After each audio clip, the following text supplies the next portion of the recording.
یونس نے خبر دی، انہیں ظاہری نے، ان سے عروہ نے بیان کیا کہ حضرت عائشہ رضی اللہ عنہا نے بتلایا کہ جب سورج گرہن لگا تو نبی کریم صلی اللہ علیہ وسلم نماز کے لیے کھڑے ہوئے اور ایک لمبی سورت پڑھی، پھر رکوع کیا اور بہت لمبا رکوع کیا،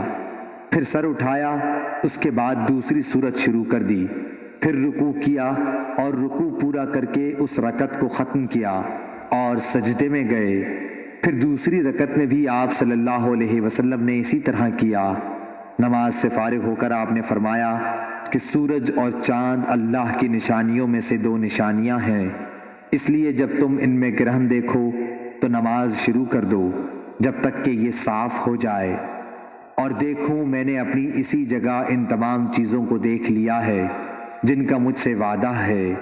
یہاں تک کہ میں نے یہ بھی دیکھا